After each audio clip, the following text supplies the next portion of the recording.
you know, and that's, well, the piece of work, I think, you know, it's not just as a piece of work that's there projected on the screen, which in a way tries to capture the confluence of so many meanings, you know, at this river mouth where the sea meets the river, but it's also the confluences of the filmmakers themselves, right? The streams of traditions and the streams of cultural traditions and thoughts and personal ones of our own making, right? And that's why I think, you know, the work and who we are as artists making the work really come together in the way that we structured and formatted the piece of work. And also, I mean, the title, Near Intervisible Lines. Mm-hmm. You know, it's you know, an uninterrupted line of sight, yes. Which is, you know, a line of sight through yes. The surveyor's total station. But that's why it's called Near Intervisible Lines. Because we never because the whole terminology Near Intervisible Lines is a way of getting around obstacles, as if you can culturally get around obstacles, right? So it is what do you call it? Surveying terminology of actually engaging with the land mathematically in measuring it, and by doing or what do you call it? By formulating a way of getting around those obstacles. Exactly. Yeah, by using that instrument. So because you don't have a line of vision, it has been interrupted by some sort of obstacle. Yeah. You then have to traverse around the object and calculate the distance, the actual distance, as if you could shoot a straight line. Exactly. But you have to Exactly. But by the same token, isn't it ironic that we've chosen a piece of land that has no obstacles, seemingly?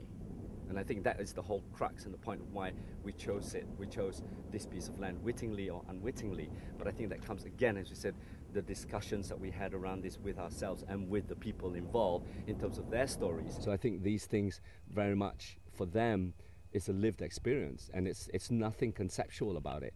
And so whereas when we step on the land, we come with so much baggage.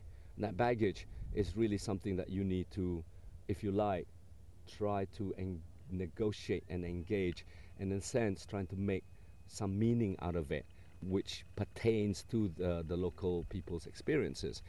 And in a sense it's very apt in the way that when you walk on the land, and when we chose the land, because you are in that very sense you are filling up the landscape with your own cultural baggage and perceptions, or jettisoning it, whichever may be the case. So would you say that what we were interested in was the sort of intersection of these different experiences? Absolutely. So there was our, you know... Or we became aware of that. Yeah, we became aware of that there was sort of very many different approaches to this landscape, and we tried to look at how they intersected, or sometimes did not intersect, and how sometimes they did not meet. And so we were aware, therefore, of imposing our own subjective perspective on that, yeah? And therefore, I think Eva's question becomes important in terms of the gaze and subjecting them to a certain kind of exotic value. I think we were pretty much aware of it. I think that was really us engaging with the kind of baggage that we come with. Yeah. You see, we were trying to acknowledge, in a way, that we come to this landscape knowing the language of advertising, which could place a vehicle, you know, an SUV onto this kind of landscape. You know, the way this landscape has been utilized, these sorts of landscapes have been the way the idea of the sublime has been utilized, right? The way landscape painting, we know that, you know, landscape is not a neutral thing. Culturally speaking, it has been used, you know, in so many different ways, and so therefore we don't come to it the way the local people come to it. It is not a straightforward thing, and I think these are the obstacles that we were referring to, and that's why we used the title Near Intervisible Lines. Maybe the obstacles were not physical obstacles, they were sort of conceptual obstacles. Possibly.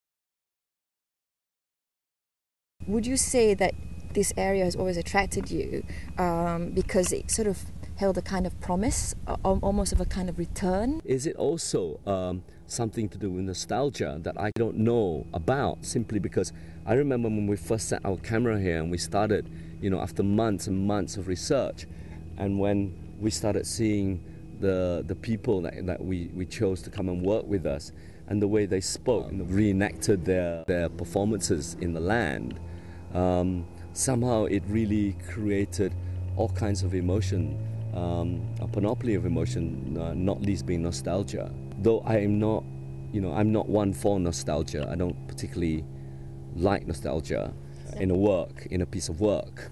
Yeah, although it may have its relevance. Yeah. Could we have been, in a way, precariously or vicariously? Vicariously attracted to that. in a way to that. Or rather, perhaps they articulated those longings in very real ways, in which otherwise we can only perhaps ever only imagine, right? And I think that may be one reason for it, but I don't think there's any one single reason. I think there are very many reasons and explanations for that.